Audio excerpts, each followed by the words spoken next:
और आइए बात करेंगे अगली खबर की। मुख्यमंत्री डॉक्टर मोहन यादव के ऐलान के बाद भावांतर योजना के तहत सोयाबीन खरीदने के रजिस्ट्रेशन की तैयारी तेज हो गई है। आगामी 3 अक्टूबर से ई उपार्जन पोर्टल पर रजिस्ट्रेशन प्रक्रिया शुरू होगी और 24 अक्टूबर से योजना प्रभावी हो जाएगी।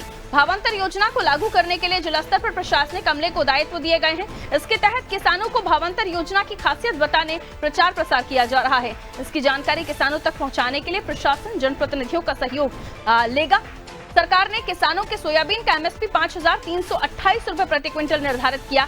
भावांतर की अवधि 1 नवंबर 2025 से 31 जनवरी 2026 तक तय की गई है। रजिस्टर्ड किसान रकबे के सत्यापन की प्रक्रिया राजस्व विभाग के माध्यम से कराएंगे। किसानों को भावांतर की राशि रजिस्ट्रेशन के वक्त दर्ज बैंक खाते में हस्तांतरित की जाएगी। वहीं सोयाबीन फसल के लिए भावांतर योजना लागू किए जाने पर उज्जैन में सैकड़ों किसान वीआईपी गेस्ट हाउस पहुंचे और मुख्यमंत्री डॉक्टर मोहन यादव का 101 किलो की माला से अभिनंदन किया। हमारी भावांतर योजना के माध्यम से किसानों को कोई मंडी में अलग से लाइन लगाने की ज़रूरत नहीं, पुल आउट की और बाकी कांटे पे जो परेशानी आती है उसकी ज़रूरत नहीं। अपने माल को लेके व्यापारियों के पास FAQ ये जो नाटक चलता था, हम प्रयास कर रहे हैं कि मंडी में उनको अपना योग्य भाव मिले और गैप की जो राशि लगी हम देंगे। ये हमारी प्रयास है और ये माननीय प्रधानमंत्री की योजना है कि 500 क्विंटल उनने बढ़वाएँ। अगले साल 4500 को 7 था, जब 5328 मिल रहा है। तो जितना किसानों का हक है हमारी सरकार प्रतिबद्ध है वो उनको दे। तो मुख्यमंत्री डॉक्टर मोहन यादव ने भावांतर योजना की घोषणा की थी। 3 अक्टूबर से इसके रजिस्ट्रेशन भी शुरू हो जाएंगे। ई उपार्जन पोर्टल पर रजिस्ट्रेशन प्रक्रिया शुरू हो जाएगी। 24 अक्टूबर से योजना प्रभावी होगी। आइए इस पर और भी डिटेल ले लेते हैं। मेरे सहयोगी दिव्या हमारे साथ जुड़ रही हैं। भावांतर योजना खास तौर पर सीधे तौर पर देखा जाए तो किसानों के हित में है और किसानों को लेकर ये बड़ी घोषणा उनके फायदे से जुड़ी हुई मानी जा रही है, क्योंकि एमएसपी में कहीं पे कोई भी राशि टूटेगी तो उसका जो अंतर आएगा, भाव का अंतर आएगा, वो सीधे सरकार किसानों के खाते में ट्रांसफर करेगी, जिससे जो उन्हें कहीं नुकसान भी हो रहा था वो अब नहीं होगा। लेकिन उसकी भी प्रक्रिया है जिसका पालन किसानों को करना पड़ेगा। ये योजना जिसको लेकर अभी भी जो खबर सामने आई कि मुख्यमंत्री डॉक्टर मोहन यादव का 101 किलो के फूलों की माला से उनका स्वागत अभिनंदन किया गया है।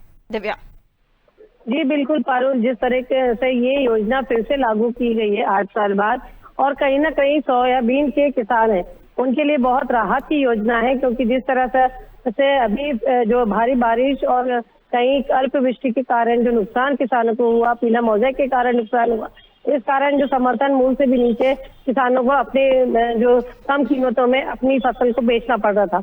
ऐसे में अब जब भावांतर योजना लागू की गई है और इसी के साथ मुख्यमंत्री ने वादा किया है किसानों से कि किसानों की जो जेब पर एक भी पैसे का भार नहीं पड़ने दिया जाएगा।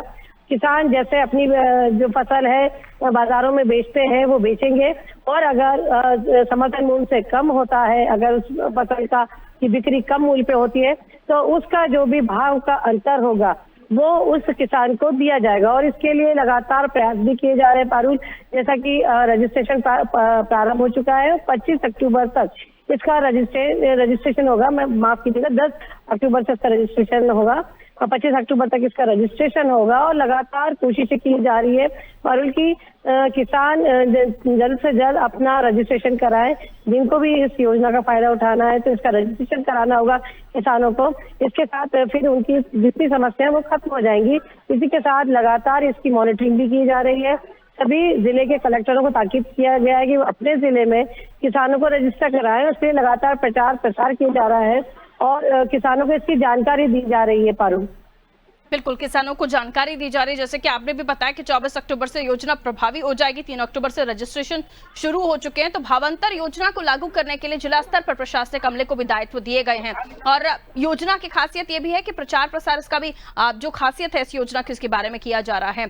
और इसको लेकर बताया जा रहा है कि जनप्रतिनिधियों को भी इसकी जिम्मेदारी दी जाएगी कि वो भी इसका प्रचार प्रसार करें, ताकि ज्यादा से ज्यादा जो सोयाबीन के किसान है वो इस योजना का, इस भावांतर योजना का फायदा ले सके। दिव्या जी बिल्कुल पारुल, कोशिश ये की जा रही है कि ज्यादा से ज्यादा किसान जो है इस योजना का फायदा उठा सके, क्योंकि अगर बात करें मध्य प्रदेश की तो मध्य प्रदेश में सबसे ज्यादा सोयाबीन का उत्पादन होता है, सबसे ज्यादा सोयाबीन के उत्पादक के किसान है। तो ऐसे में जो अभी नुकसान हुआ तो वो काफी बड़े पैमाने पे किसानों को हुआ था और पीले मोज़ेक के कारण भी एक बड़ा नुकसान किसानों को झेलना पड़ा था। तो ऐसे में ये योजना सोयाबीन के लिए जिस तरह अभी लागू की गई है तो कहीं ना कहीं एक बड़ा फायदा किसानों को है।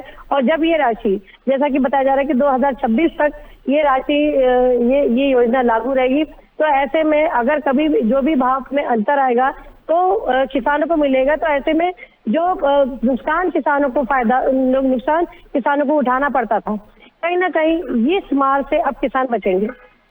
शुक्रिया जानकारी के लिए। तो भाव के अंतर को अब सरकार देने जा रही है और एक साल पूरा, देखिए 1 नवंबर से और 31 जनवरी 2026 तक तय सीमा ये है, जिसमें जो रजिस्टर्ड किसान हैं उनके रकबे के हिसाब से जो सत्यापन प्रक्रिया है राजस्व विभाग के माध्यम से, जो पूरी प्रक्रिया का पालन करते हुए जिन्हें इस पूरे साल जो है वो भावांतर राशि का फायदा मिल सकता है। रजिस्ट्रेशन 3 तारीख से शुरू हो जाएंगे। देखिए सबसे ज्यादा किसान जो है वो सोयाबीन के हैं और सोयाबीन का जो MSP हो 5,328 रुपए प्रति क्विंटल निर्धारित किया गया है। और इसी के साथ जो भावांतर की जो राशि आएगी वो सरकार देगी। इसमें पीले मोज़ेक से खराब हुई फसलें हों या अन्य वजहों से, जिसके डिटेल आप ई पोर्टल पर पढ़ सकते हैं, जहां आपको ई उपार्जन पोर्टल पर रजिस्ट्रेशन करवाना है और उसके बाद किसान भाइयों को इस योजना का फायदा मिलना शुरू हो जाएगा।